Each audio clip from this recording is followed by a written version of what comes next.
মন্ত্ৰী জয়ন্ত মল্ল বৰুৱাৰ দুগ্ধপাম বিতৰ্ক আৰু চৰ্চা চলি থাকোঁতেই মন্ত্ৰীগৰাকী সংবাদ মাধ্যমৰ মুখামুখি হ'ব লগা হ'ল। প্ৰতিদিন গোষ্ঠীৰ সাংবাদিকে এই দুগ্ধপাম আঁচনিৰ 50 লাখ টকা মন্ত্ৰী পত্নীৰ নামত অৰ্থাৎ জুলি ডেকা বৰুৱাৰ নামত আবণ্টন হোৱা সম্পৰ্কে প্ৰশ্ন সোধাত সোচ্চাৰ হৈ পৰে মন্ত্ৰীগৰাকী আৰু প্ৰতিদিন গোষ্ঠীৰ মালিক জয়ন্ত বৰুৱাৰ ওপৰত আক্ৰমণাত্মক হৈ পৰে।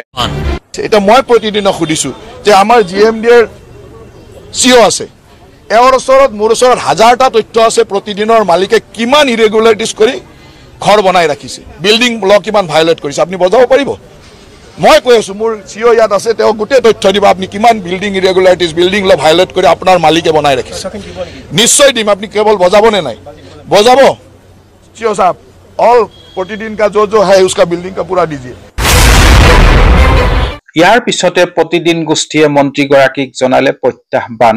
তেখেতৰ সা সম্পত্তিৰ ওপৰত প্ৰশ্ন উত্থাপন কৰিছে আৰু এটা চৰকাৰীভাৱে থকা তথ্য উদঙাই দিয়াৰ প্ৰয়াস কৰিছে। কিদৰে মন্ত্ৰীগৰাকীয়ে এই প্ৰত্যাহ্বান গ্ৰহণ কৰিব নে সাইলেণ্ট মোডত থাকিব সেয়া হ'ব লক্ষণীয়। চাওক বিতং। মন্ত্ৰীৰ প্ৰত্যাহ্বান গ্ৰহণ কৰি জিএমডিএ কাৰ্যালয়ত প্ৰতিদিন টাইম।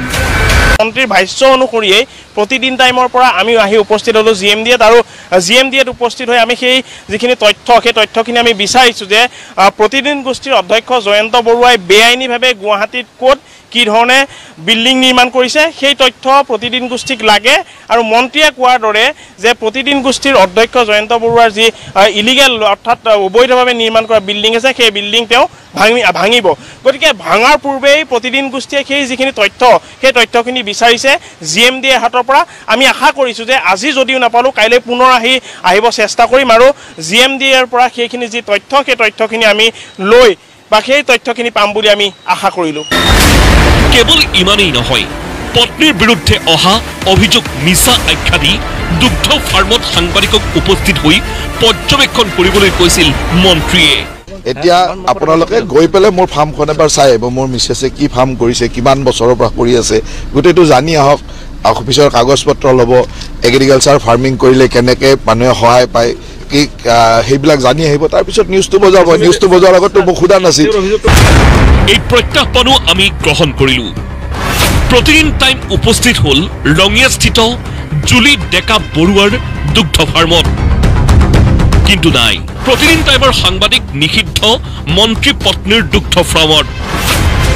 অৰ্থাৎ মন্ত্ৰীৰ মুখৰ কথাৰ মূল্য ইয়াতেই প্ৰমাণিত হৈ পৰিল। মন্ত্ৰী জয়ন্ত মল্ল বৰুৱাৰ সম্পত্তি কিমান বাঢ়িল?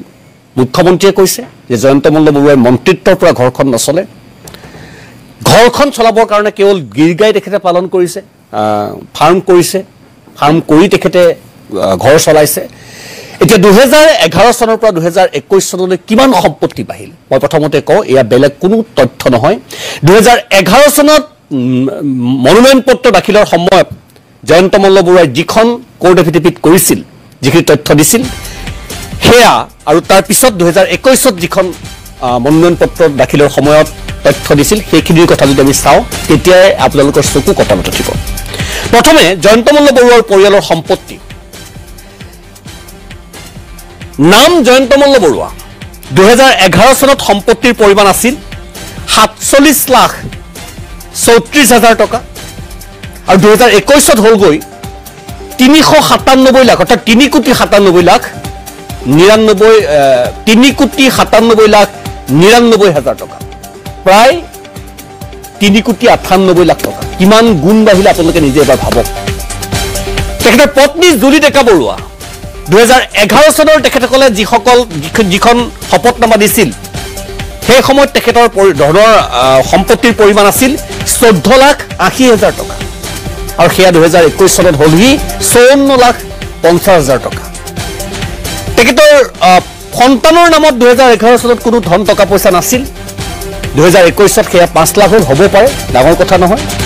সৰ্বমুঠ 2011 চনত আছিল 72,14,000 টকা, ক্ষমা কৰিব 62,14,000 টকা আৰু 2021 চনত হ'লহি 457 লাখ অৰ্থাৎ 4,57,49,000 টকা। এতিয়া জয়ন্ত মল্ল বৰুৱাৰ পত্নীৰ অস্থাৱৰ সম্পত্তিলৈ যদি আমি যাওঁ, স্থাৱৰ আৰু অস্থাৱৰ যদি আমি ভাগ কৰি চাওঁ, মন্ত্ৰী জয়ন্ত মল্ল বৰুৱাৰ পত্নীৰ অস্থাৱৰ সম্পত্তি, জয়ন্ত মল্ল বৰুৱাৰ 2011 চনত অস্থাৱৰ সম্পত্তিৰ পৰিমাণ আছিল 25,84,000 টকা। 2021 চনত হ'ল সি 62,68,000 টকা। পত্নীৰ 2011 চনত আছিল 9,80,000 টকা আৰু 2021 চনত হ'ল 32,50,000 টকা। এয়া অস্থাৱৰ সম্পত্তি। এতিয়া স্থাৱৰ সম্পত্তিলৈ যাওঁ। 2011 চনত জয়ন্ত মল্ল বৰুৱাৰ স্থাৱৰ সম্পত্তিৰ পৰিমাণ আছিল 21,50,000 টকা আৰু 2021 চনত হ'ল সি 335,31,000 টকা। পত্নীৰ স্থাৱৰ সম্পত্তিৰ পৰিমাণ 2011 চনত আছিল 5 লাখ টকা আৰু 2021 চনত হ'ল 22 লাখ টকা। এতিয়া যিটো ৰেচিঅ' তেখেতসকলৰ সম্পত্তিৰ বৃদ্ধিৰ যিটো ৰেচিঅ', যিহেতু তেখেতসকলৰ অন্য কোনো ইনকাম চ'ৰ্চ নাই, কেৱল সেই ফাৰ্মখনৰ পৰাই তেখেতসকল চলি আছে। ইয়াত বেলেগৰ নামত থকা বেলেগ কিবা কিবি যদি আছে সেইখিনি ধৰাই নাই, তেখেতসকলৰ নামত থকা আমি যদি চাওঁ 2011 চনৰ পৰা 21 চনলৈকে সম্পত্তিৰ বৃদ্ধিৰ হাৰ 740.71%। জয়ন্ত মল্ল বৰুৱাৰ 740.71%, পত্নীৰ 268.24%।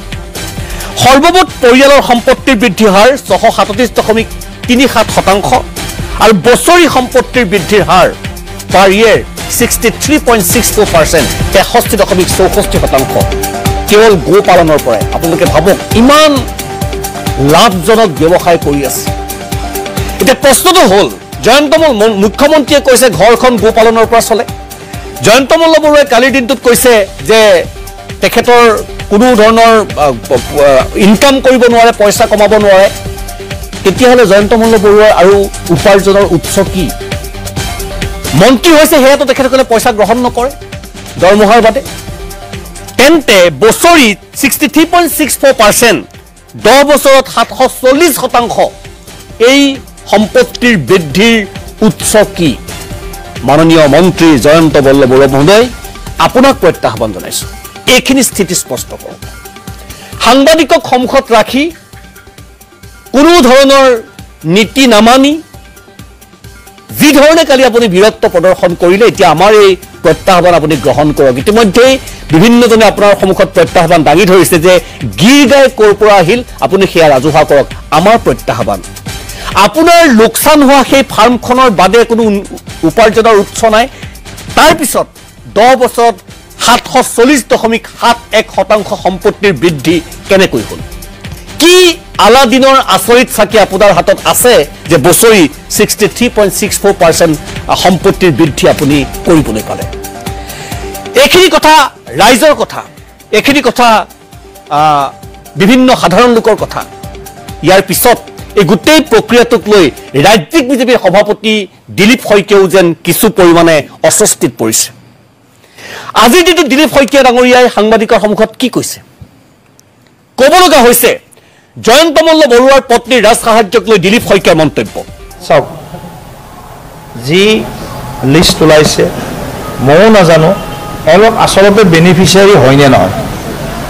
লিষ্টখন ময়ো দেখা পাইছোঁ আপোনালোকৰ জৰিয়তে। টকা পাইছে বা ৰাজ সাহায্য পাইছে নে পোৱা নাই মই সেইটো বিষয়ে অৱগত নহয় এতিয়ালৈকে, কিন্তু লিষ্টত নামটো আছে। মই এটা কথাই ক'ব বিচাৰোঁ যে কোনোবাই যদি ব্যৱসায় কৰি স্বাৱলম্বী হ'ব পাৰে, কোনোবাই লওক, কিন্তু কথাটো হ'ল কি, এইটোক লৈ বহুত ধৰণৰ যি এটা বিতৰ্ক চৰ্চা ইমান বহুত নকৰিলে ভাল নেকি? কাৰণ এনেকুৱা হয়তো বহুত ব্যক্তি আছে যিয়ে নেকি চৰকাৰৰ ছাবচিডি লৈ বহুতে ব্যৱসায় কৰি আছে। কিন্তু কথাটো হ'ল, মই এইটো কথা আমি সকলোৱে জেনেৰেল কমন মেনৰ লেংগুৱেজ, মোৰ লেংগুৱেজ বুলি মোৰ মুখত নিদিব যে অকণমান সাহায্য লওঁতে আমি অইনক বেছি সুবিধা দিব লাগে। নিজৰ ক্ষেত্ৰত অলপ কঠোৰ হৈ আনৰ ক্ষেত্ৰত অলপ কোমল হ'ব লাগে। সাধাৰণজনে সুবিধা নাপায়, সুবিধা পায় মন্ত্ৰী বিধায়কৰ পত্নী গৌৰৱ গগৈ ভাষ্য। গাঁৱৰ মহিলাই 1200 টকা পায় অৰুণোদয় আৰু মন্ত্ৰী বিধায়কৰ পত্নীয়ে 50 লাখ টকা পায়। এয়া হেনো পৰিৱৰ্তন। কি কৈছিল গৌৰৱ গগৈ শুনো আহক। এতিয়া সিন্ডিকেট কি এতিয়াতো চৰকাৰী আঁচনিৰ ওপৰতে তেওঁলোকে দখল কৰিছে আগতে আছিলে যে বিজেপি মন্ত্ৰী বিধায়ক আমি সিন্ডিকেট লগত জড়িত হৈ থকাটো আমি ভাবিছিলোঁ কিন্তু এতিয়াতো তেওঁ ডাইৰেক্টলি চৰকাৰী আঁচনিৰ তালিকাৰ ভিতৰত তেওঁলোকৰ ঘৰৰ মানুহবোৰ সোমাইছে মুখ্যমন্ত্ৰীৰ পৰা মন্ত্ৰী বিধায়কলৈকে ইয়াতকৈ আৰু দুৰ্ভাগ্যজনক কথা কি হ'ব পাৰে মাত্ৰ আমাৰ গাঁৱৰ আজি মহিলাই দেখিছে তেওঁলোকে পাইছে 1200 টকা আৰু মন্ত্ৰীৰ বিধায়কে আৰু তেওঁলোকৰ পৰিবাৰে পাইছে 50 লাখ টকা মাননীয় মন্ত্ৰী জয়ন্ত মল্ল বৰুৱাৰ প্ৰতি পুনৰ আমাৰ প্ৰত্যাহ্বান যে এই দুটা স্থিতি আপুনি স্পষ্ট কৰক প্ৰথম গীৰ গাই ক'ৰ পৰা আহিল দ্বিতীয়তে আপোনাৰ এই যিটো সম্পত্তিৰ বৃদ্ধিৰ হাৰ সেয়া কেনেকৈ হ'ল যেহেতু আপোনাৰ আৰু বেলেগ কোনো উপাৰ্জন নাই পুনৰ মই দিলীপ নাথৰ ওচৰলৈ গৈছোঁ নাথ ডাঙৰীয়া মোৰ শেষ 1 মিনিট সময় মই আপোনাক মাত্ৰ দিব পাৰিম এই মুহূৰ্তত আপুনি কি দাবী কৰিব আপুনি যেটো কৈছে এই গোটেই কথাখিনি আপুনি শুনিলে যদি জনপ্ৰতিনিধিক গৰু দিবলগীয়াও হয় সেই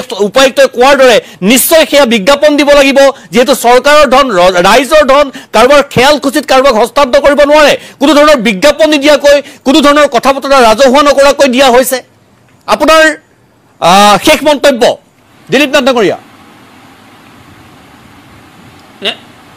আচৰিত কথা আপুনি যেটো সমীক্ষা দেখুৱালে যে গৰুখুটি কি কয় জয়ন্ত মল্ল বৰুৱা ডাঙৰীয়াৰ যেটো ইনকাম দেখুৱালে বছৰিকা যেটো ইনকাম দেখুৱালে আচৰিত কথা যে তেওঁ যোৱাকালিয়ে কৈছিলে যে গৰুখুটিৰ দৰে গীৰ গাই আনি আমি কিন্তু কোনো লাভ কৰিব পৰা নাই তাৰমানে গীৰ গাইৰ পৰা তেওঁ কোনো পইচা লাভ কৰিব পৰা নাই তেতিয়ালে তেওঁৰ মুখতে এটো প্ৰমাণ হৈছে তেওঁ যে 2 নম্বৰী কৰি অসম চৰকাৰৰ ধন তেওঁ ব্যক্তিগত একাউণ্টত সোমাইছে এটো প্ৰমাণ হৈছে কাৰণ তেওঁ আৰু তেওঁৰ পৰিয়ালৰ একাউণ্টত আপুনি কিমান টকা থকা আপুনি দেখাব পাৰিলে যেহেতু ইলেকশ্যন কমিশনাৰৰ অধীনত তেওঁ এই গোটেই ডাটাখিনি দিছিলে আজি আপুনি ৰাজহুৱা কৰিছে তেওঁ যোৱাকালি কৈছে যে মোৰ কোনো ইনকাম নাই কেৱল মানে গীৰ গাই পাই মই ইনকাম কৰি আছোঁ মোৰ পৰিবাৰৰ তেওঁ আকৌ যোৱাকালি ক'লে গোটেই চেনেলত ক'লে যে মই গীৰ গাই পাই দেখিছোঁ যে মোৰ হাতত স্ক্ৰীনশ্বটটো আছে তেওঁ কৈছে যে কোনো কাৰণতে গীৰ গাই পাই মানে ইনকাম কৰিব নোৱাৰে তেতিয়াহ'লে ডাঙৰ এটা বৃহৎ প্ৰশ্ন নিশ্চয়